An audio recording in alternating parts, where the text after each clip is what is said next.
A man on death row is scheduled to be put to death by lethal injection in about 30 minutes. A jury convicted James Phillip Barnes. James Phillip Barnes, born March 7, 1962. He spent nearly 17 years on death row before paying the price for his heinous crimes. In total, he took the lives of at least 3 innocent women. On August 3, 2023, at Florida State Prison, Barnes was executed. A last meal is often a moment when a death row inmate can request anything they want before facing death. But for James Barnes, there was no special request. He completely refused his last meal. A cold, almost emotionless refusal that showed no sign of torment or remorse even on the threshold of life and death, and his last words. Just like his last meal, he made no statement at all. A terrifying silence, as if he had accepted his fate or perhaps had nothing left to say after the series of crimes he had committed. That silence only deepened the pain of the victims' families, but it also marked the end for a murderer. Justice was finally served. Today, we will explore the journey from crime to justice, from brutal acts to the final moments in the execution chamber. Please be advised the content of this program may contain sensitive and disturbing details. The case for which James Barnes was sentenced to death was the murder of Patricia Patsy Miller. On April 20th, 1988, a fateful Wednesday in Melbourne, Florida, the life of a 41-year-old nurse was brutally ended. Patricia Miller, a single woman, lived alone in her peaceful home. That morning, a fire broke out in Miss Miller's house. Firefighters arrived quickly and extinguished the flames, but a horror awaited them inside. Amidst the debris, Patricia Miller's body was found on her bed. She was tightly bound with shoelaces and had severe head trauma. The medical examiner later determined she had died before the fire started from being beaten with a hammer and strangled. The fire was merely a desperate attempt to erase the evidence of the crime. Authorities immediately recognized it as a particularly violent murder. There were no clear signs of forced entry, and it seemed the perpetrator did not know the victim. The Melbourne community was plunged into confusion and fear. Who could do such a cruel thing to an innocent woman? The Patricia Miller case became an unsolved mystery for nearly 2 decades, casting a shadow of obsession and insecurity over the entire area. James Barnes's criminal journey did not stop with Patricia Miller. He was a systematic killer, and his brutality was evident in every case. On the night of April 20th, 1988, Barnes broke into Patricia Miller's home through a bedroom window. He had no complex plan. It was simply the impulsive act of a predator. With a knife in hand, he subdued Patricia, then brutally sexually assaulted her. Not stopping there, he struck her in the head with a hammer, ensuring she could no longer resist.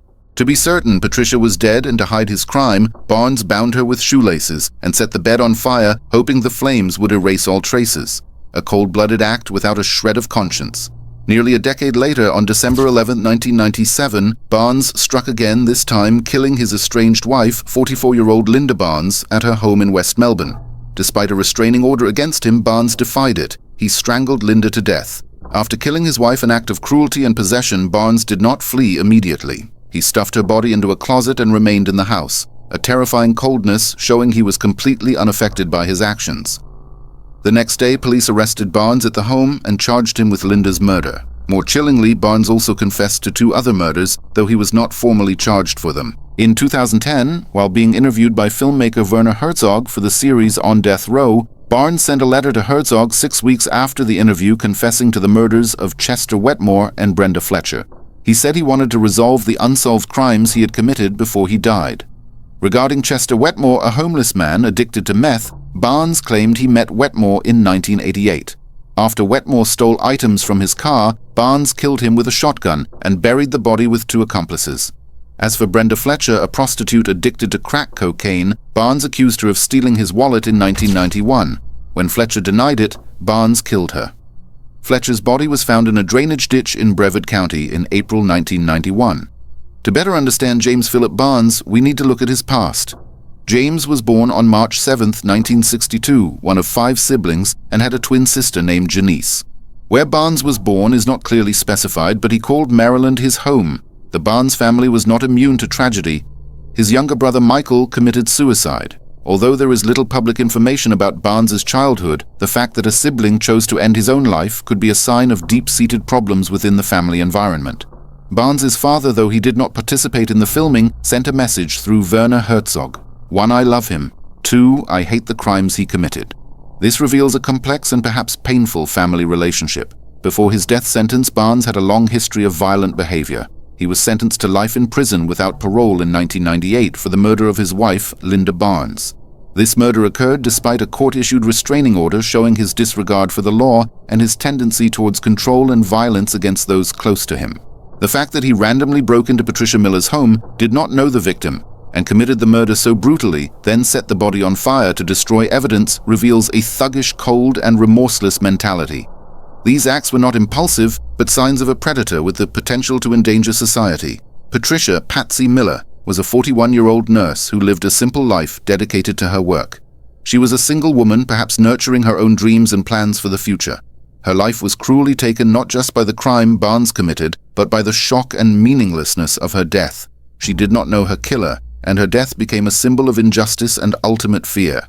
Linda Barnes, James's estranged wife, was also a tragic victim. At 44, she had tried to escape a violent relationship by obtaining a restraining order. But it was not enough to protect her from Barnes's brutality. Linda's death is a testament to how horrifically domestic violence can escalate, and it left an unhealing wound for her loved ones.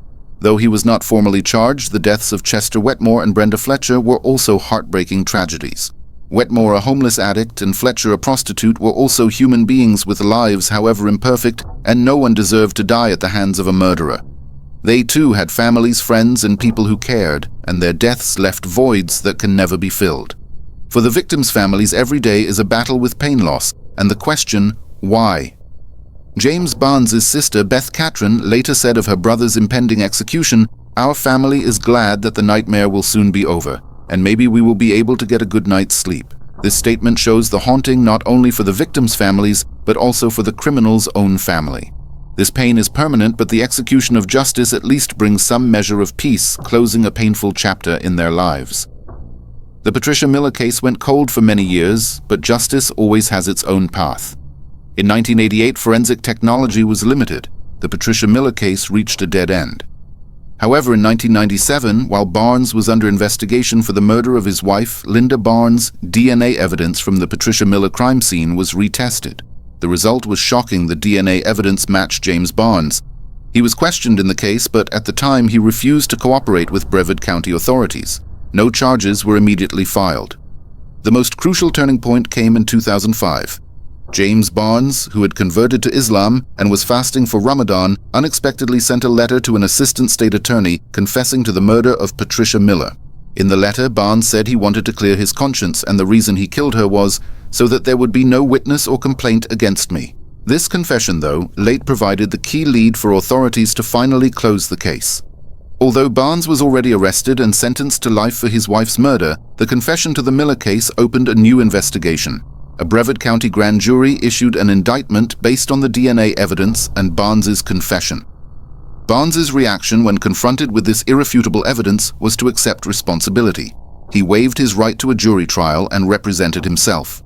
With a confession and clear evidence, James Barnes's legal journey was relatively swift, but no less dramatic. On January 9, 1998, Barnes pleaded guilty to killing Linda and was sentenced to life in prison without the possibility of parole. The death penalty was waived in this case.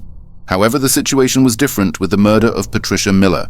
In 2006, he pleaded guilty to first-degree murder burglary, 2 counts of sexual battery with a weapon, and arson. His own confession, along with the undeniable DNA evidence, became the most powerful incriminating evidence. Barnes could not deny the heinous acts he had committed. After Barnes pleaded guilty, there was no jury trial. Instead, Brevard County Circuit Judge Lisa Davidson passed sentence. On December 13, 2007, Judge Davidson sentenced James Barnes to death. This verdict was an affirmation of justice that Barnes's heinous crimes, especially the murder of Patricia Miller, must be paid for with his own life. It was a symbolic ruling demonstrating the severity of the law against savage murderers. After receiving the death sentence, James Barnes spent nearly 17 years on death row at Florida State Prison. His life was confined to a narrow cell awaiting his fateful day. During his years of confinement, Barnes's life unfolded in the isolation and strict limitations of the prison. He lived among other death row inmates with the faint hope that appeal efforts might reverse his sentence. However, given the clear evidence and Barnes's own confession, his appeals were unsuccessful. Notably, during this time in 2010, Barnes was interviewed by filmmaker Werner Herzog for the series On Death Row. It was during this interview that Barnes expressed a desire to resolve the unsolved crimes he had committed. 6 weeks later, he sent a letter to Herzog confessing to the murders of Chester Wetmore and Brenda Fletcher. Although not formally charged in these two cases, Barnes's confession reveals a complex psychological aspect. Perhaps he wanted to clear his conscience before dying, or simply wanted to leave a final mark of his brutality. As the execution date neared, Barnes seemed to have accepted his fate. At a hearing on June 27, 2023, he stated that he accepted responsibility for his crimes and requested that the execution proceed without any delay. An unbelievably cold attitude showing resignation and perhaps having nothing left to lose. August 3, 2023 was the last day of James Phillip Barnes's life, a day set for justice to be served. Barnes woke up in his death row cell. This day was different from all the others he had lived in prison. He had a final opportunity to receive visitors or make a last request. However, Barnes refused everything. He did not want to meet anyone, nor did he want a last meal. A terrifying silence indicating he had severed all ties with the outside world. As the clock ticked down to the final moment, Barnes was led into the execution chamber. It was a cold room with the lethal injection gurney waiting. Witnesses, including the victim's family lawyers and journalists, were present to witness the moment justice was carried out. Barnes made no final statement. His silence filled the room, broken only by the quiet sound of the injection and his final breath. The lethal injection procedure was carried out according to protocol.